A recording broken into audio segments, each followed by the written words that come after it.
그래도 빌립과 베드로 사이에 갈등이 없었어요. 왜 없었을까? 성령이 역사했기 때문에. 빌립도 성령의 사람이고 베드로도 성령의 사람이기 때문에 그렇습니다. 여러분 일하다 보면 수많은 갈등이 생깁니다. 부서 간의 문제가 생길 수도 있습니다. 집사와 권사와 다툼이 생길 수도 있습니다. 장로의 의견이 다를 수 있습니다. 부장 의견이 다를 수 있습니다. 목회자하고 생각이 다를 수 있습니다. 성령이 충만한 사람 절대 안 다퉈. 삐치지 않아. 절대로. 다를 수 있죠. 다르기 때문에 이거 하는 게 아닙니까? 오늘 무슨 말이에요? 왜 이 얘기 속에 시몬이 믿었다는 것과 시몬이 잘못한 그 사이 속에 왜 성령의 역사가 있겠는가? 여러분, 우리 믿음을 가져야 합니다. 믿음을 갖게 하실 분 누구십니까? 성령님 있습니다. 여러분, 그 믿음이 자라야 합니다. 믿음을 자라가면 누구십니까? 성령님 있습니다. 그러면 일할 사람이 바라는 건 다른 게 아닙니다. 은사도 중요하고 능력 중요하지만 주님, 성령님, 저를 붙잡아 주시옵소서. 저를 하나님의 마음으로 살게 하소서. 우리가 성령 충만 받지 못하면 하나님의 뜻을 알 수 없습니다. 성령 충만 받지 못하면 하나님의 일과 사람의 일을 구분할 수 없습니다. 성령 충만 받지 못하면 하나님의 사람과 세상 사람 구별하지 못합니다. 성령 충만이 못하면 예수의 마음으로 일하지 못합니다. 지 생각으로 일하고 지 마음으로 일하고 그리고 문제 일으켜버릴 수 있어요.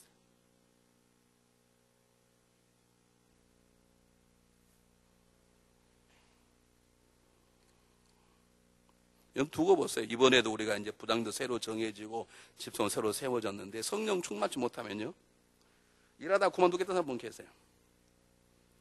틀려먹었다 이거지 전부 다. 그 일종의 자기 의거든요. 여러분, 성령 역사는 그러지 않습니다.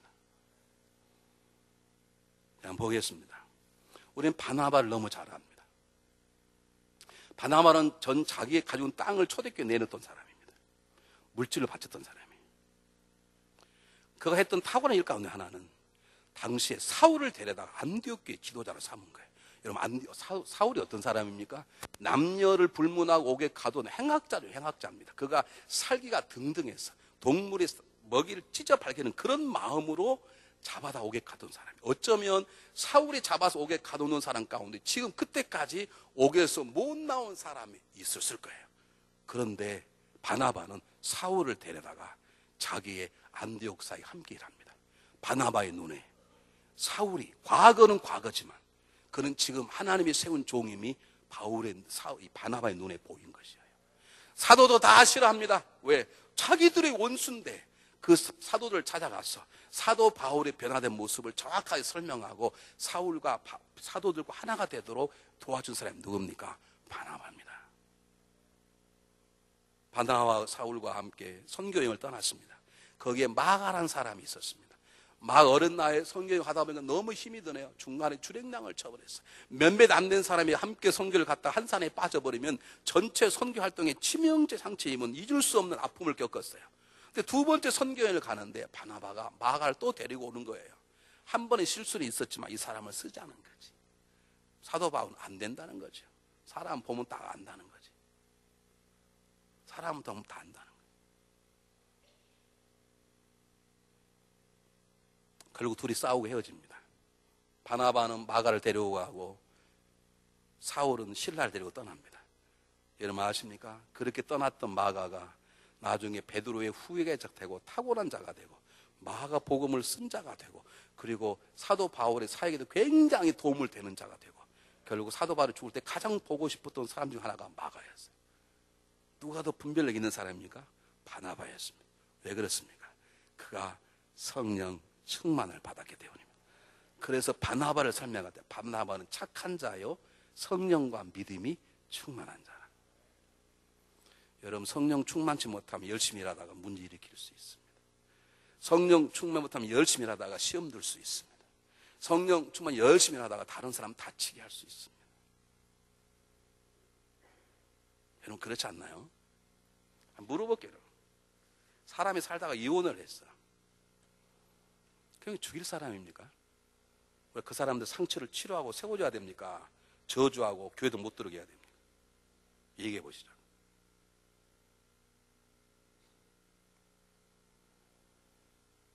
여러분 둘이 살다가 헤어지면 죄 있을 수 있습니다. 하나님 나누지 못하기라 그랬으니까. 그러나 이미 벌어진 것. 살다 보니까 너무 안 맞아. 이렇게 사는 헤어지자. 그럴 수도 있겠죠. 헤어져서는 안 되겠지만 물론 죄 때문에 헤어졌다. 바람이 헤어졌다. 그건 큰 책임이죠. 안에 바람이 헤어졌다 하더라도 이미 지난 것 거예요. 하나님 그걸 새롭게 만들었어요. 그럼 우리가 그걸 새롭게 인정해주고 세워주고 그의 아픔을 치료 이렇게 해야 되지 않습니까? 여러분 그렇게 생각하십니까? 여러분들 왜 그런 줄 아십니까? 우리 안에 성령의 역사 없었어요. 이 머리로만 판단하는 거예요. 누가 이혼했다 그러면 상처가 치료받았을까? 어떻게 하면 저 사람 좀 세워서 격려하고 치료할까? 그런 마음이 우리 안에 들어와야 되잖아요. 그렇잖아요. 근데 누가 이혼하면요, 여자 쪽에서는 다 남편 죽일 놈이라 그래요. 왜? 그쪽 말만 들으니까. 남자 하는 사람 그 여자는 여자도 아니야.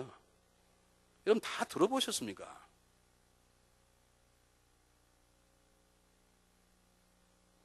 왜 그런 줄 아십니까? 우리가 성령의 인도를 받지 못했어요. 하나만 하고 마치겠습니다.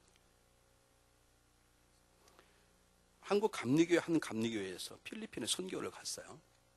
선교를 가서 기분 좋게 공항에 도착하고 차를 대절해서 3시간을 타서 선교센터에 딱 도착했는데 이 재정을 담당하는 재정부 집사님이 덜렁덜렁 성격이 그렇게 오다 보니까 교회에서 가져온 캐시를 몽땅 잃어버린 거예요. 선교는 선교 활동도 있어야 되죠. 당장에 밥 사서 라면 끓여 먹고 일을 하지 그냥 일주일 동안 금식하면 일할 수는 없잖아요. 그래서 방법을 의논했습니다. 1. 교회에다가 전화하자. 전화하면 교회에서 와이러스로 그냥 뱅크로 보내면 금방 찾아올 수 있지 않습니까? 2. 여러 의논하다가 선교 담당 부목사님이 결정을 했습니다.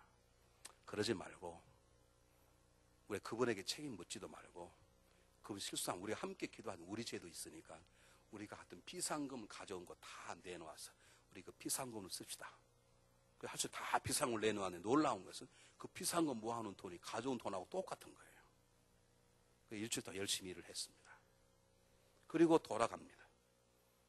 근데 선교사님이 그 갔던 차를 똑같이 타고 공항에 딱 내리는데 알고 보니까 그 타고 갔던 차의 의자 밑에 돈 다발이 그냥 있는 거예요. 공항에 떠나기 전에 그 돈을 그냥 주순 거예요. 그랬을 때 1. 내가 여러분이 성령 충만하고 성질 충만한 걸 물어보려고 그래. 1. 이게 왠지느냐 하나님께 감사하고 교회로 가져간다. 그러면 우리는 우리 주머니를 턴 용사로 소문날 것이고 교회의 재정이 넉넉하니까 좋을 것이다. 둘째, 2. 내 만큼 나눠 갖죠. 둘 중에 어느 걸 해야 됩니까? 예? 첫 번째 걸 하셔야 돼요. 집사님 한 분이 간증을 했어요. 목사님, 이 사건은 저를 위해서 일어난 사건 같습니다. 저는 사실 선교 올 때 정말 선교 여행을 왔습니다. 그래서 와 선교하면서 필리핀에 좋은 물건을 사가지고 좀 명품 좀 사서 가려고 돈을 많이 가지고 왔는데 제가 만약 그걸 잃어버리지 않았다면, 이 돈을 다 내놓지 않았다면 나는 선교하면서 언제 물건 사러 가지? 그 물건 살려는 생각으로 선교 제대로 못했을 것이고 언제 좀 자유시간 주지? 언제 좀 성도가 잘 때 나는 좀 선교사 같이 데리고 와서 좀 살지? 아마 나는 그 생각 때문에 선교 못했을 것입니다. 그래서 그걸 다 내놓고 나니까 저는 물건 살 마음이 정말 제가 일생에 처음 이렇게 복음 전파에만 전력한 적이 없습니다. 그래서 저는 이게 전려한 하나님의 은혜인 줄 믿습니다. 그런 거예요. 근데 그것이 그분만의 마음이겠습니까? 다 그런 거야. 다 그냥 광야에서 우은 거예요. 우리 회개하자.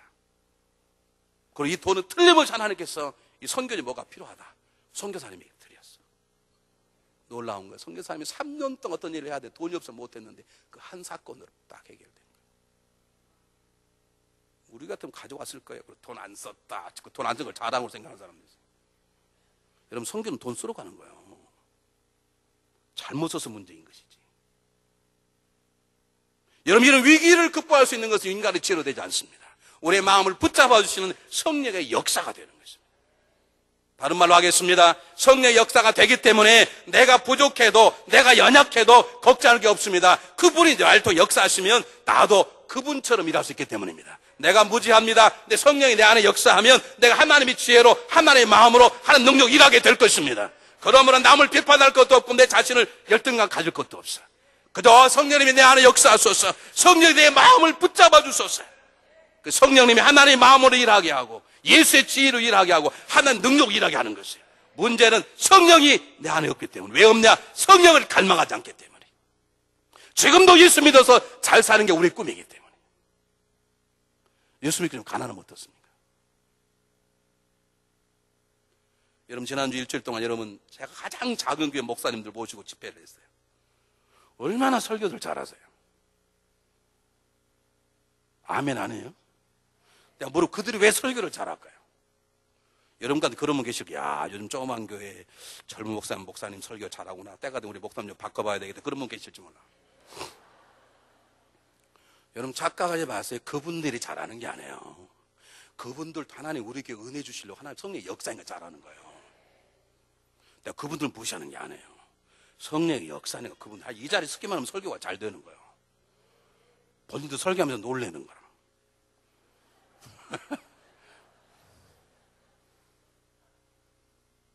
이게 성령의 역사인 거예요. 사랑하는 여러분, 열심히 일하십시오. 열심히 일하려면 믿음이 있어야 합니다. 우리는 믿음이 자라야 합니다. 믿음이 자라려면 성령 공부가 되는 게 아닙니다. 우리 가운데 성령의 역사가 있어야 합니다. 그럴 때 제자 훈련도, 그럴 때 성령 공부도 우리를 잘하게 하는 하나님의 도구가 되는 것입니다. 여러분 자신의 능력을 보지 마십시오. 어떻게 저 사람 집사야 그걸 보지 마십시오. 하나님 성령이 그에게 역사하고 저 역사해 주십시오. 그러면 행악자가 변하듯이, 철없는 베드로가 변하듯이 믿음이 변하고 놀라운 역사는 우리 가운데 일어날 것입니다. 여러분 다 한번 눈을 감아보시길 바랍니다.